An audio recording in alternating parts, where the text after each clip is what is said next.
It's a book that tries to copy the magic of Stephen King's It. But is it more than just a hokey ripoff? Can this thing actually stand toe-to-toe with a masterpiece? Talking about all this and more right now.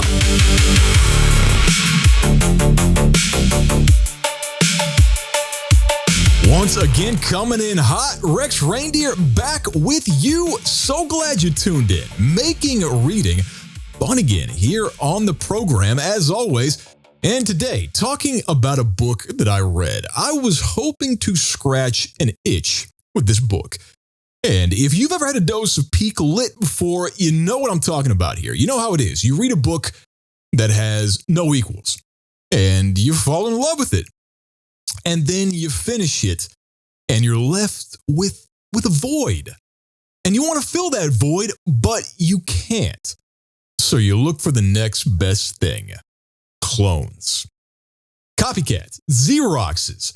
Xerox. That's a blast from the past. OGs know about that. If you know about Xeroxing, you are a real one for sure. But if you've ever loved and lost, then you already know that some things can't be replaced. Some moments are entirely unique and they'll never be had again. And this is the tragedy of having a peak experience. I mean, once you get a taste of flying first class, then going back to coach, it makes you feel gross. You feel like you're missing something. And it's like, it's like Adam and Eve eating the forbidden fruit.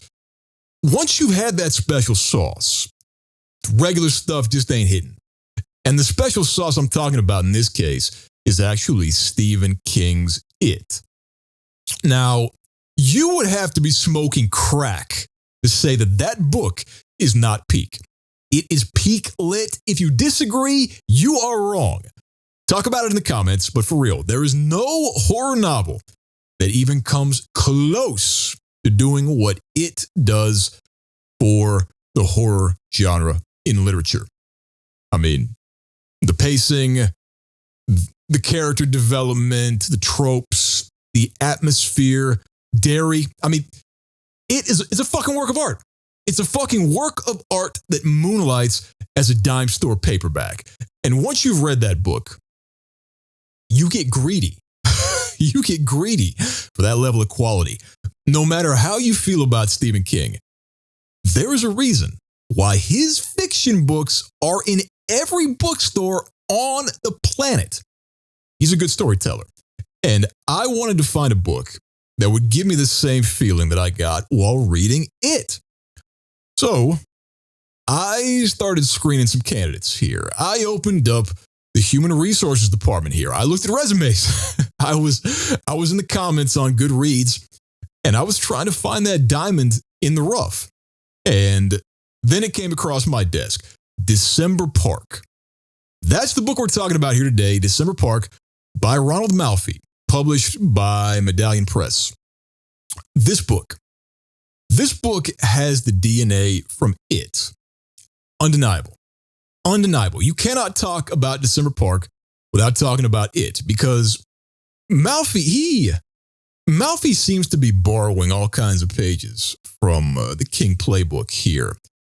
The setting is a New England town that pretty much oozes with character. It's on the coast, stratified society, so you got some haves, you got some have-nots, and we got farmland, we got industrial, we got Main Street, there's town history here.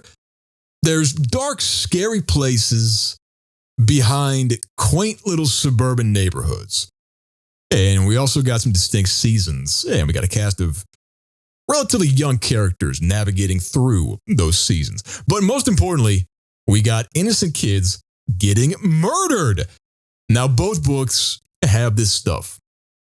But I think where It goes for more character development and more of the supernatural, December Park tries to stay grounded. There are no killer clowns in December Park. That is a spoiler, but I think it's a necessary spoiler because I don't want you running to buy this book thinking you're going to get a love letter to Pennywise. That's not happening here. And the distinction is actually what makes this book strong. The violence in December Park is more real. The abductions here are not supernatural. So there's a grounded element to what Malfi is doing. But here's the thing. Malfi, he beats around the bush way too much in this book. And that's what disappointed me the most about it. I wanted to be grabbed by December Park. I wanted to be consumed by this world after the first hook, and it didn't happen.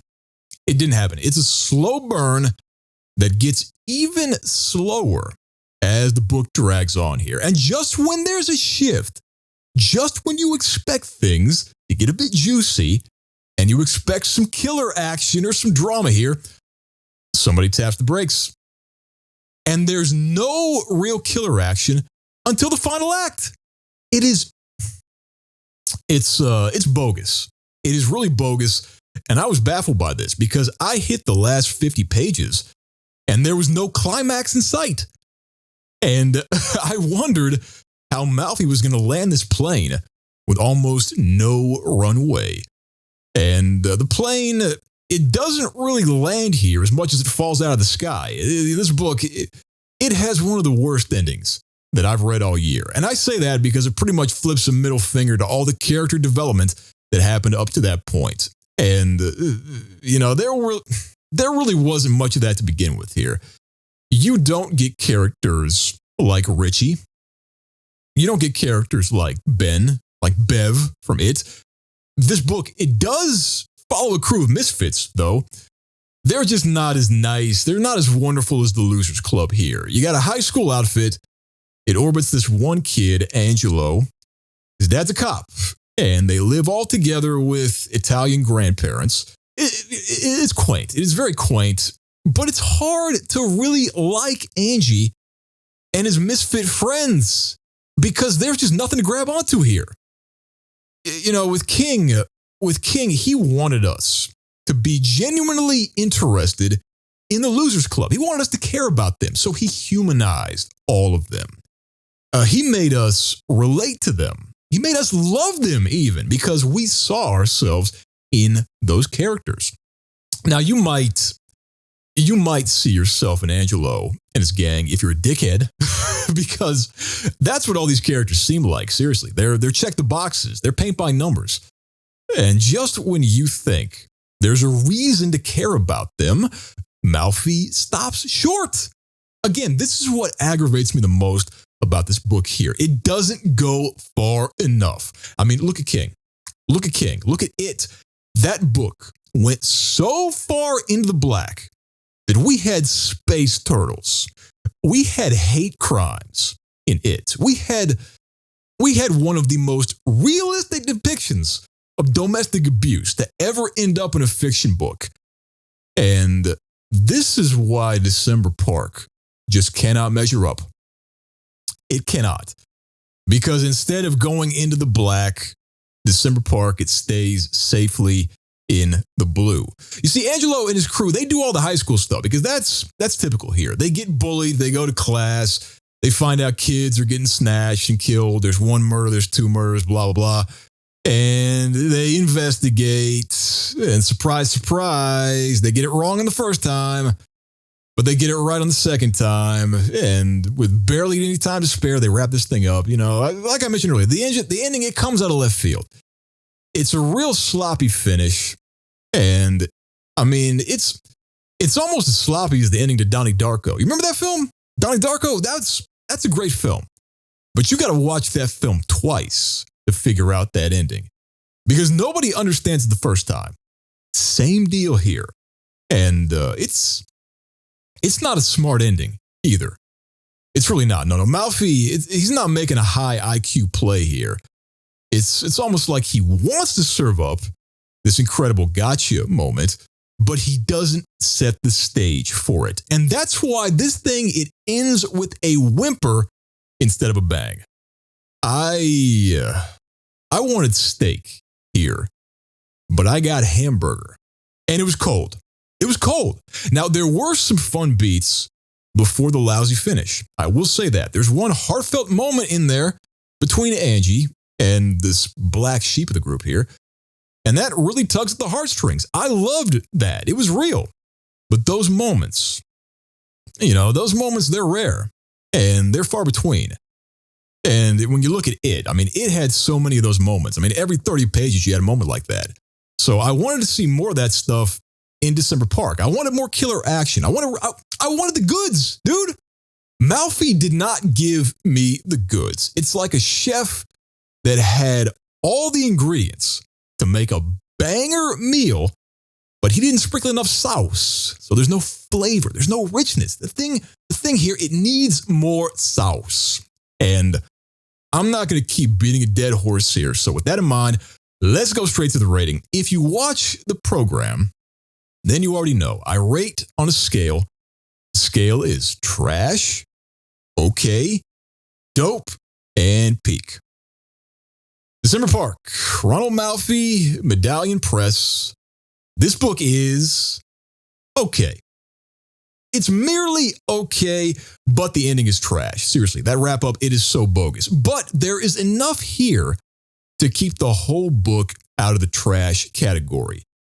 It's got just enough to keep you reading. It's like a shitty off-brand diet soda. You don't want to drink it every day, but it's still kind of refreshing for a once in a while change of pace. So if you like diet soda, hit up the comments. Talk about whether this stacks up with Stephen King. As always, this is a sponsor-free channel.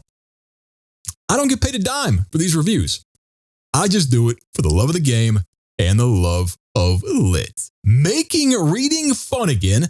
And if you want to have fun reading too, maybe subscribe, because I want to keep your pipeline padded with all the hot books out there.